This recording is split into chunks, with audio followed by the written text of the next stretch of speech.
What is it? Father's lightsaber. Best Janssen, others light. We're very excited to be joined by DJ Yoda. We're going to talk a little bit about his DJ history, how he ended up with this setup, and how this setup works. So give it up for DJ Yoda. How are you? Yeah, good. Good, excellent. Yeah. So before we dive into Serato, I mean, can we just talk a little bit about how you started DJing? It was on turntables, right? Yeah. Well, when I first started, this is like late 80s, the music that I was listening to had scratching in it, so I was kind of copying the scratching. And it was basically my parents' hi-fi and then me just pretending to scratch and breaking that and ruining all their records. So the next thing I did was just save up money, work, buy Technics, because you know, that's the one thing I knew, is like the only thing I know about hip-hop DJing is you need Technics turntables. So I saved up, bought them, and then that's kind of been my setup since then. That was when I was 15. So I'm 38 now. I can't do the maths of that, but that's a long time ago, and I'm still using Technics, and in fact still got the same Technics in the studio that I bought back then. Yeah, I know. So yeah, it's always been turntables and then a variety of different stuff, mixers and eventually laptops and Serato. Yeah, and you were just playing out at the time. I mean, what was your first gigs like? My first gigs were awful, like really, really bad. North London, which is where I grew up, just cheesy clubs. The very first gig that I ever played, I had my friend from school came down with me, and he was like, I'm going to help you out. I played my first song on this turntable. He's like, right, I'll take the other record off and put it in the sleeve for you. And he took the needle off the record that was playing. So it was like a bunch of people in the club, and then just in silence whilst he then put the record in the sleeve. I was like, dude, just stuff like that. But it's really like, you have to go through stuff like that. You have to you're not gonna, your first gig isn't gonna be like 10,000 people and you getting it all perfect and everything. So lots of really bad gigs. And then I went to university after school, and that 3 years at university, I didn't do very much other than DJ. That was my actual education I got from university, was DJing in front of a crowd, because I got a residency at the kind of weekly night in the Students' Union there, and week in, week out, just kind of learnt to DJ in front of a crowd. And that's a totally different thing. Like when there's actually people there, and you kind of got to get it right for them, but also be comfortable with what you're doing. So that was like a really important 3 years for me. And then how did you end up moving from Technics to laptop? Was that long after that? That was probably just after I left university. I must have left university in about 99. I was like one of the first on Serato. Like I think I had some version of it that was like before it even came out. Very early for laptop technology then to play live with. Yeah. But the thing is, because of the way that I have always DJ'd, I come from like a hip hop background, and that means quick mixing, cutting, loads of different styles of music, as much music as possible thrown in there, which means you need physically a lot of records. So there was a time that I was DJing and just carrying like 3 crates of vinyl with me everywhere. I was like touring around the world at that point. So I had like tours to Australia where I was trying to get 3 crates of vinyl in the luggage and everything. And so as soon as there was something that was like, well, you can do all that stuff, but you're not going to need the boxes, I was like, oh, this is good news for my back, mainly. So I was like interested from the start and seemed to make sense. And I like the idea of almost limitless the amount of music that you could have with a hard drive or a laptop. It's a really important part of my DJing to turn up at a gig and know that, like, because I say I'm like multi-genre, like if I get there and, oh, suddenly this crowd is like really into reggae, oh great, I've got every reggae song that I need with me. Like if that had happened with the vinyl, then I'm really limited to what I can carry. So I love the idea of just being able to take it musically in any direction because of the amount of music I've got. Yeah, we were actually just talking about that before we started, about Spotify becoming part of the DJ I think software. That's like the next step now, is like integrating streaming music services into these DJ programs so that you've got infinite music. Do you think that's a good thing? I mean, some people talk about limitations being an important part of creativity. There'll be some other limitation. I think I embrace the technology coming. I think it's great because every time there's a new bit of technology that kind of makes it easier. Okay, like a really big one recently has been this beat sync thing, which has been kind of controversial for DJs that are more skill-centric. Oh, you can just press a button now and the song's gonna like be at the right tempo to mix. That doesn't make you a proper DJ. I don't believe any of that. I think great. If that frees you up to do that, then you've got more time when you're working to do something else interesting. And then when the next thing makes that bit happen, then you'll be able to take it to the next level. It's like building, and the easier the technology makes it for you, the more interesting other stuff you can throw in. And it's a really important part of DJing to me, is to be able to turn up, especially when you've been like flown to some other part of the world, or you've come all the way, travel for hours to get somewhere. Like, I want to be there and doing something that is justifying me being there. I really am not a fan of DJs, in inverted commas, that just don't really do very much. Press play and like throw their hands in the air and do that thing. It just frustrates me, because I'm like, I put so many hours, and I know so many people that put so many hours into this craft, that it's kind of disrespectful to be like, hey, I'm a DJ, like I just press play and like that's what I do. People with pre-recorded mixes and stuff like that, it irks me. I kind of like, it would be okay if they didn't call it DJing. What should we call it? Well, let's come up with a name right now. I think it should be like Tiesto's Laser Show. Even if it's not or Tiesto, like David Guetta's Light Fantasy. That sounds like something else.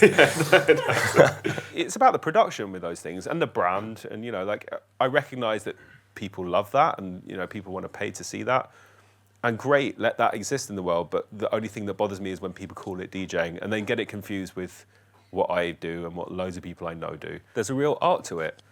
There are battles, there are like really creative, interesting things you can do with it. So let that be, and don't kind of like insult it by not doing anything.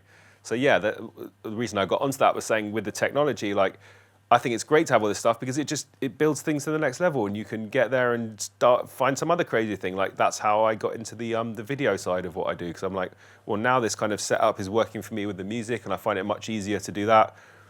I can do the video as well. I've got enough space and time and hands to throw that in and make it interesting. So I'm all about just keeping working when I'm DJing. I hate just standing there and watching a turntable go around and waiting for the song to finish. I would just never be doing that, anything but Maybe you could give us a demo of how this works, just like how your Serato works and how your visuals work. Yeah, I mean, this mixer that I'm using at the moment, it's brand new. It's a Pioneer mixer, especially made for Serato.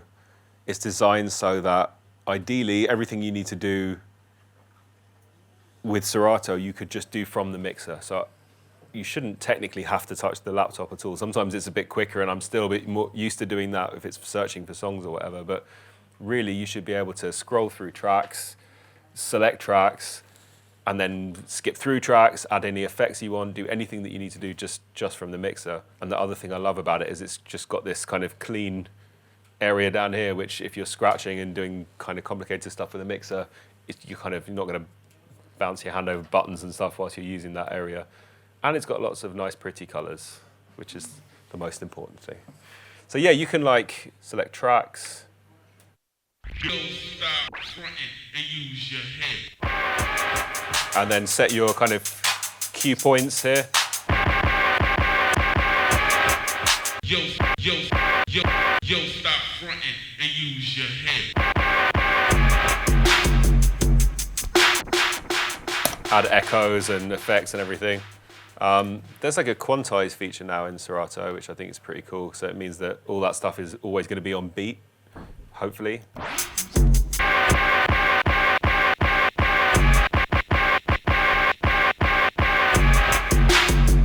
So it's never going to go off beat, especially better with much faster music and electro and all that kind of stuff. So you got filters. Really kind of like easy ways to make loops.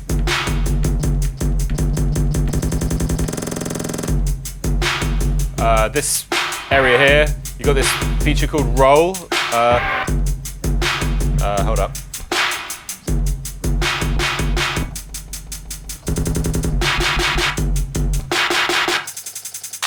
Just kind of chops the beat up. Another really cool feature in that roll thing is you can now skip through the track that's playing on beat. It's a really bad song to show you an example with because it's just a loop. But if I find something else, oh yeah, it just happened to be what's there. But you can like bounce through the track on beat.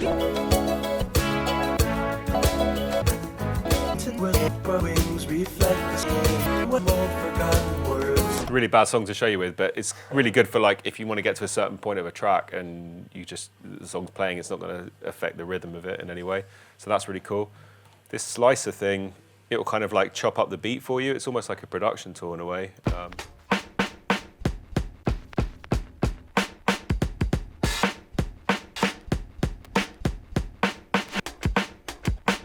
Good for like if you've loaded a sample for production stuff, I think, to just chop stuff up in a different way, and that's quite an interesting sample. And then the sampler is just when you need that. And more importantly, comes in pretty helpful. A good way to kind of show you all the effects is just double up on this beat, and I'll show you all the different effects as I kind of like I'm bringing it back.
That's like all the built-in effects.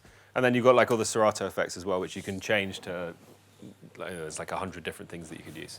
And how on the fly do you feel your DJing is? Because every time that someone introduces something like the sampler and the hot cues and stuff, do you find you actually have more prep to do before the show? No, I don't prep. The only prep that I do is I like load the songs into Serato and make cue points, make sure the BPMs are in there, the key is in there.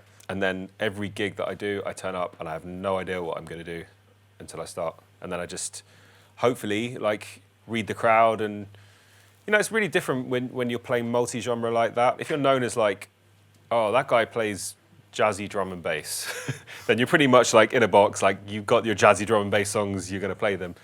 For me, I'm much more like I was saying, like if I turn up and a crowd really likes reggae, I'm kind of known as a hip hop DJ, but I did a tour last year with a heavy metal festival.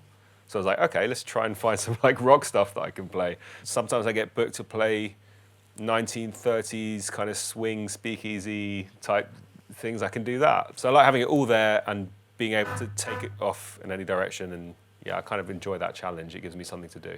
And the visual side of it, I mean, that's a big part of your show.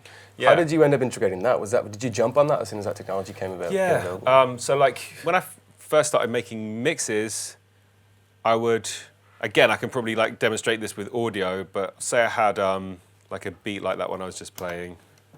I would always like have mixes and put in parts of my favorite movies, just the audio. So it would be like this. Yo, stop fronting and use your head. Your father's lightsaber. This is the weapon of a Jedi Knight. Not as clumsy or random as a blaster. And then even a few times, like, I would re-soundtrack movies. I would like work out a whole DJ set to go with a movie, and they show the movie and I'd DJ along to it. But then the technology came out where you can actually mix and scratch the video itself. So straight away I was like, okay, I've been putting these audio samples from films, but so instead of like having just the audio, I can have the actual movie. So like that thing that I just showed you, I can kind of visualize it now. Yo, stop fronting and use your head.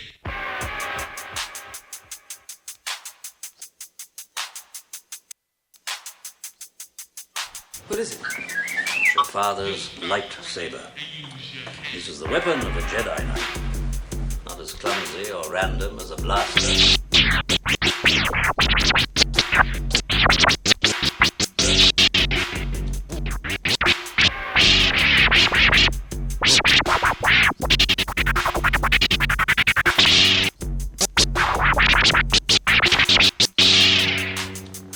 ancient weapon for a more civilized age.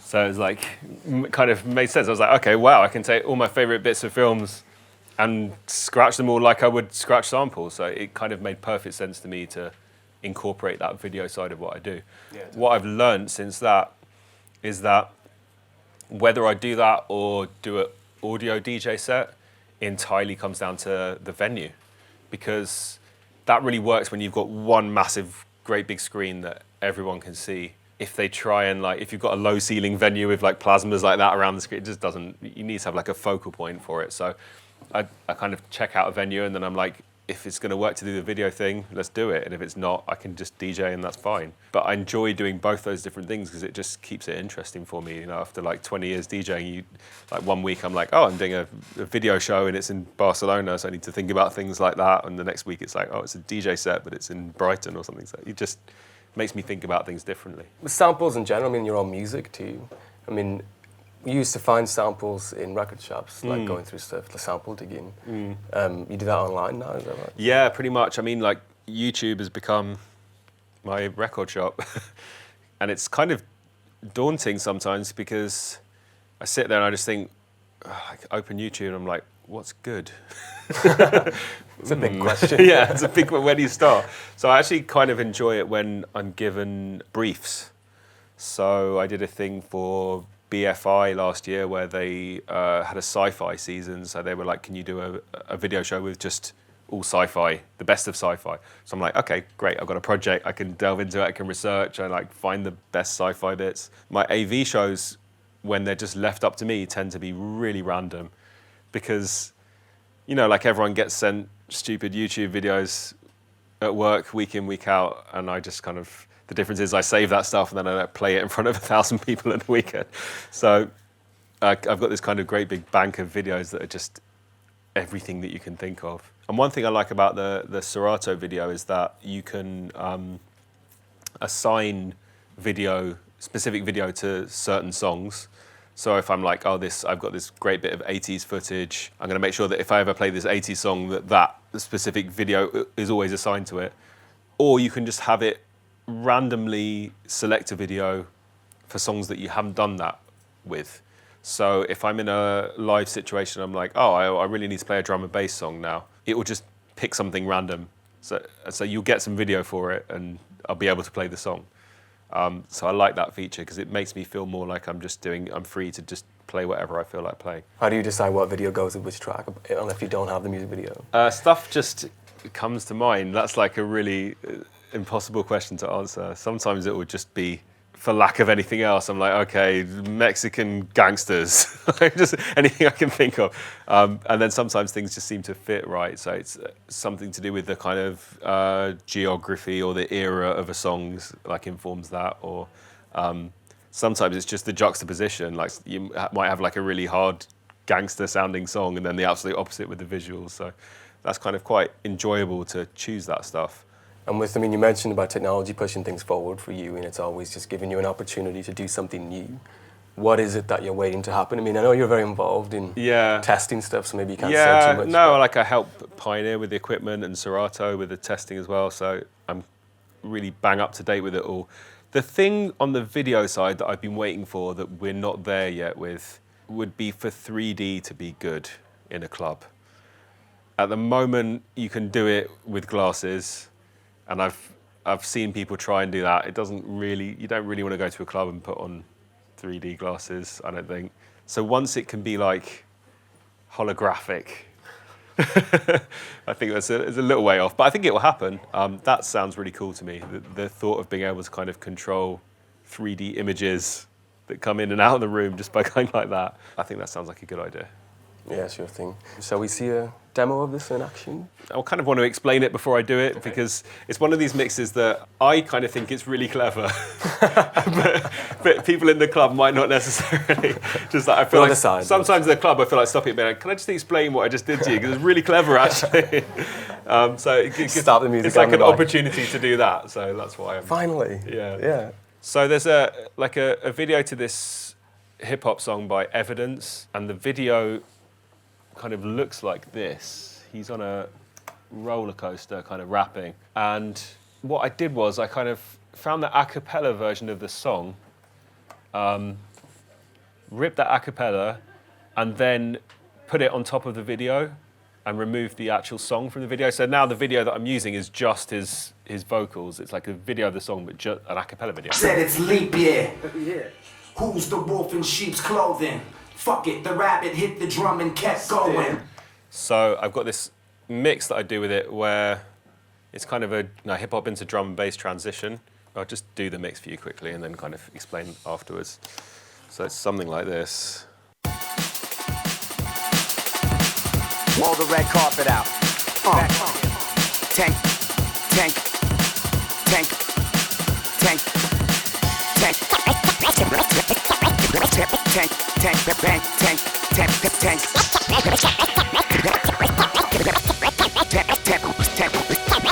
Ten Commandments, 24 hours. The 13th floor was missing in the towers. I thought I shouldn't be here, but stayed an extra day because they said it's leap year.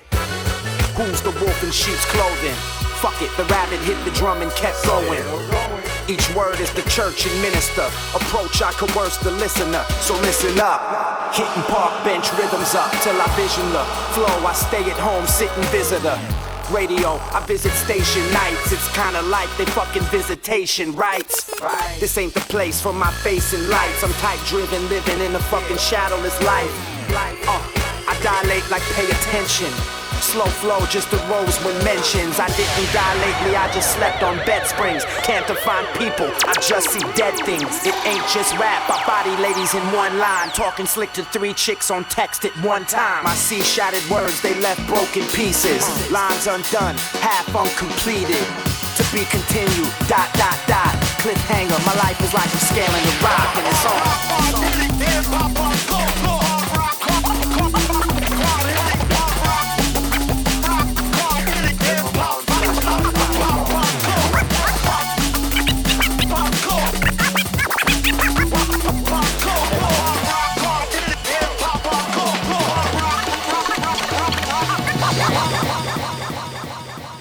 So like the thinking was that in the video, he gets to the chorus of the track and then the kind of roller coaster bit starts. And I wanted this track, the kind of hip hop to drum and bass transition to go hip hop, hip hop, hip hop until that point when the chorus kicks in and then it goes drum and bass as the chorus comes in and as he goes down the roller coaster. There's like a triple thing going on. But like I said, if you're in a club at 1 a.m, people are just like, yeah, that's it, yeah. Nothing synced then? I was going to ask you. Is your tracks synced together? How do you mean? I mean the two tracks that you're playing. Because you were constantly moving the faders. So. Yeah, well, because it's an a cappella, it kind of, right. I feel like it needs adjusting a little bit. Yeah, the BPMs are kind of roughly right. Right. Yeah. But they're not locked on. No. I couldn't DJ like that. It just seems too kind of robotic for me. And a lot of the stuff I play is soul and funk and R&B, and it just got to be a bit looser. And I don't really like stuff quantized the whole time.